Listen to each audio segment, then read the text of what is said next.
Eco ট্রিপার্স থেকে স্বাগত সবাইকে। কেমন আছেন সবাই?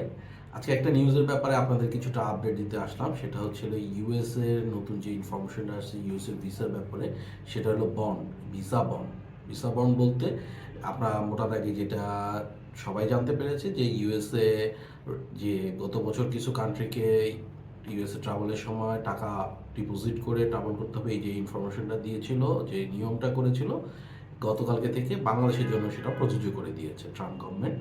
এটা এখন থেকে বাংলাদেশের থেকে সবাই যেটা জানতে পারতেছেন আর কি, যা জেনেছেন সেটা হচ্ছে হলো বাংলাদেশ থেকে যারা ইউএসএতে ট্রাভেল করতে যাবে তাদের জন্য একটা ডিপোজিট মানি রেখে ট্রাভেল করতে হবে। তো এই ব্যাপারে অনেকে হয়তো চিন্তিত হয়ে গেছেন বা চিন্তা করছেন যে কি হবে, কত টাকা আসলে এটা কিভাবে জমা করতে হবে, এটা কি আদৌ রিফান্ডেবল যোগ্য কিনা, কে করবে, এবং এতে ভিসা রেশিওর কি হবে। তো আমি এই ব্যাপারে কিছুটা ইনফরমেশন আপনাদের সাথে শেয়ার করতে আসলাম।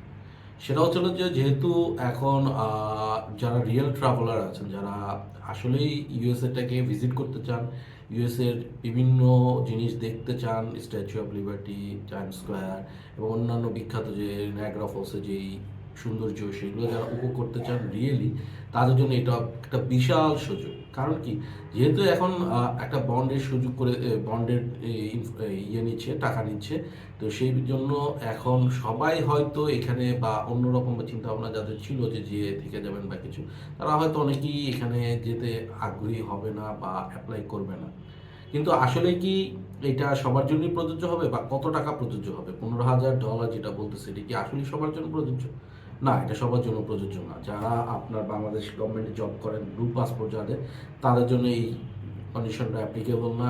মানবিক বিচার দিক থেকে যারা যারা আছেন তাদের জন্য এটা অ্যাপ্লিকেবল না। মানবিক বিচার বলতে কি, আপনি কোনো একটা অসুস্থতার কোনো ট্রিটমেন্ট নিতে যাচ্ছেন, অথবা আপনার মেয়ে থাকে যে কিনা প্রেগনেন্ট বা অসুস্থ, বা আপনার কোনো ছেলে মেয়ে বা আপনার বাবা মা অসুস্থ, আপনার মানবিক কারণে ওইখানে যেতে হচ্ছে, তাদের জন্য এই বন্ডটা প্রযোজ্য না।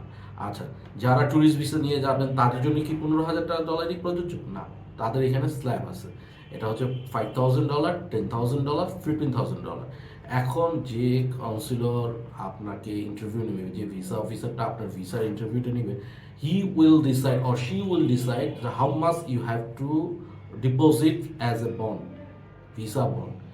উনি ওইখানে লিখে দিবে যে আপনাকে কত টাকা ডিপোজিট করে যেতে হবে, ওই অনুযায়ী আপনি ডিপোজিট করবেন।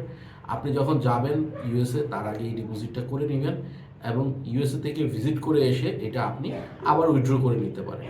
তবে এই ক্ষেত্রে তারা 3টা এয়ারপোর্ট সিলেক্ট করে দিছে, তার মধ্যে আমরা সব বাংলাদেশিরা যে এয়ারপোর্টে সবচেয়ে বেশি যায়, জেএফকে, ওইটা আছে। তো এই বন্ডের স্লিপটা ওই এয়ারপোর্টে দিলেই আপনাকে এন্ট্রি করতে দিবে। তো যারা ইউএসএতে যেতে যাচ্ছেন, ভ্রমণ করতে যাচ্ছেন, অথবা কনফারেন্স বা অন্যান্য কাজের জন্য যেতে যাচ্ছেন, তাদের ওয়ারিড হওয়ার কোনো কারণ নেই। যেই রুলস করেছে তাতে এখন ভিসা রেশিও খুবই ভালো হবে, এবং আমাদের যে লং টাইম স্টে করতে হতো ইন্টারভিউর জন্য, 9 মাস 10 মাস, আশা করি এই ডেটটা কমে আসবে। তো ভালো থাকবেন সবাই, ধন্যবাদ।